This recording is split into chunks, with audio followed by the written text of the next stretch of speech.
그런데 최근 삼성그룹이 대통령이 설립한 재단과 최순실 일가에 수백억 원을 제공한 것이 드러나자 국민연금의 결정이 그 수백억 뇌물의 대가가 아니냐는 의혹이 나오고 있는 것입니다. 이 의혹이 사실인지를 규명하기 위해 뉴스타파는 국민연금이 찬성 결정을 한 과정을 취재했고 상식적으로 이해하기 힘든 정황들을 포착했습니다. 시민보 기자의 보도입니다. 지난해 5월 26일 삼성물산과 제일모직은 합병 계획을 발표합니다. 삼성물산의 지분을 11%나 가진 국민연금의 찬반 여부가 결정적인 상황. 홍완선 당시 국민연금 기금운용본부장은 6월 9일 기금운용회의에서 의결권 행사 전문위원회를 통해 찬반 여부를 결정하겠다고 말했습니다. 의결권 행사 전문위원회는 외부 인사들로 구성된 독립적인 위원회입니다.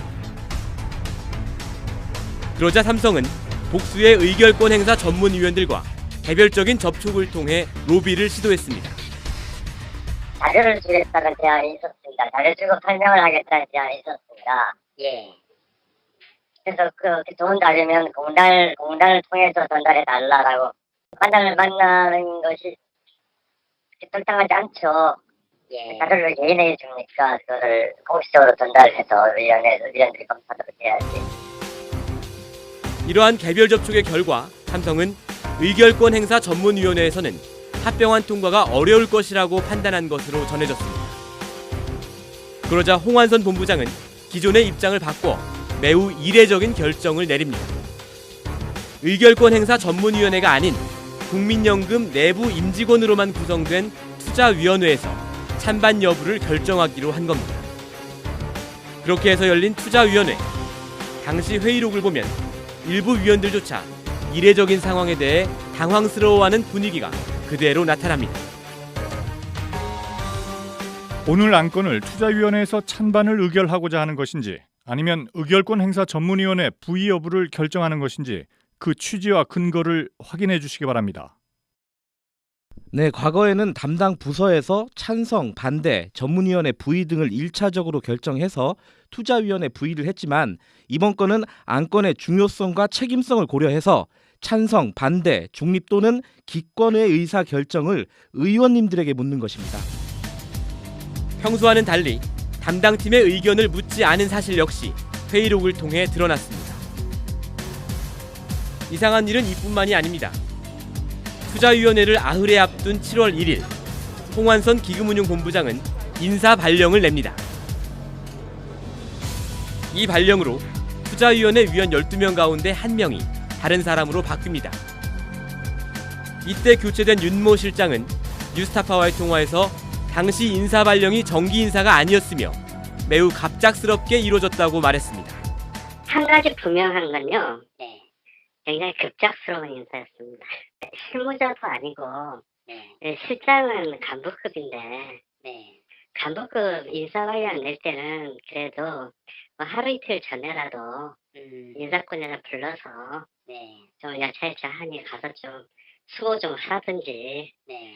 그렇게 얘기를 할 수가 있는데 전혀 생각지 못했던 발령을 받았어요. 전혀 생각지 않던 인사 발령을 받았기 때문에 조직에 대한 미련을 많이 버렸어요. 윤 실장은 자신의 평소 소신이나 업무 스타일 때문에 삼성물산 합병권에 반대할 것으로 보여 갑자기 교체됐을 가능성도 배제할 수 없다고 말했습니다. 그러면서도 국민연금이 삼성물산 합병에 찬성한 것은 절차상 분명히 잘못된 일이라는 의견을 덧붙였습니다. 결론이야 찬성 혹은 뭐 반대가 날 수는 있는데 네. 과정은 분명히 문제가 있어요. 과정에. 일관성이 없었습니다. 한 달 전에 있었던 SK하고 SKCNC는 네. 전문위 안건 상정을 했잖아요. 예, 예, 그렇죠. 근데 왜 이것은 투자에서 결정합니까? 오히려 내용 면에 있어서는 네. 훨씬 더 중요성이 있는 안건이었는데 그렇죠. 일관성은 없었습니다. 갑작스러운 인사 발령을 통해 투자위원회에 들어온 후임자 유모 실장은 합병안에 대해 찬성표를 던졌습니다. 발령이 아니라 홍완선 본부장의 지명을 통해서 기존 투자위원이 갑자기 교체된 사실도 드러났습니다. 투자위원회 12명 가운데 9명은 실장이나 센터장급, 3명은 팀장급으로 이루어지는데 팀장급 3명 가운데 2명도 투자위원회가 열리기 얼마 전 교체됐습니다. 팀장 중에서 3명을 본부장이 지명을 합니다. 사실 통상적으로 들어가는 팀장들이 있긴 한데, 근데 그때는 좀 주요 이슈였는지, 아니면 본부장이 지명을 한 거고, 어떤 이유로 해서 지명을 했는지는 홍보부장한테서 물어봤어요. 투자위원회 위원으로 새롭게 지명된 이 두 팀장은 회의에서 단 한마디의 발언도 하지 않은 채 찬성표를 던졌습니다. 투자위원회가 열리기 3일 전 홍완선 본부장은 이재용 부회장과 비밀리에 회동을 가집니다. 이 자리에 동행했던 한모 주식운용실장도 투자위원으로 들어왔고 역시 찬성표를 던졌습니다. 결국 이렇게 투자위원 12명 가운데 홍완선 본부장 본인을 포함해 5명은 삼성의 3대 세습에 유리하게 표를 던질 만한 인물들로 미리 채워져 있었던 것으로 의심됩니다. 투자위원은 아니지만 투자위원회에 배석해 의견을 개진했던 채모 리서치 팀장. 채 팀장 역시 이재용과의 비밀 회동에 동행한 인물입니다. 채 팀장은 이날 투자위원회에서 삼성의 입장을 매우 강하게 대변하며 홍완선 본부장과 함께 분위기를 주도했습니다. 양사 주식을 동시에 보유하는 경우에는 합병 비율만으로 찬반을 결정하는 것은 맞지 않고 합병의 시너지 또한 함께 고려해야 합니다. 리서치팀의 의견은 합병으로 인해 주주 가치가 하락하는 것이 아니라는 것인가요? 그렇습니다. 그렇다면 기금이익에도 반하지 않는다고 볼 수 있군요. 그렇습니다. 합병 후에 양사 그룹 공사 등을 공동 수주하고 기타 외부 수주를 공동으로 수행하고 상사 네트워크를 활용해 웰스토리 사업을 확대하고 중국 패션 사업에 진출하는 등의 사업 시너지가 있습니다.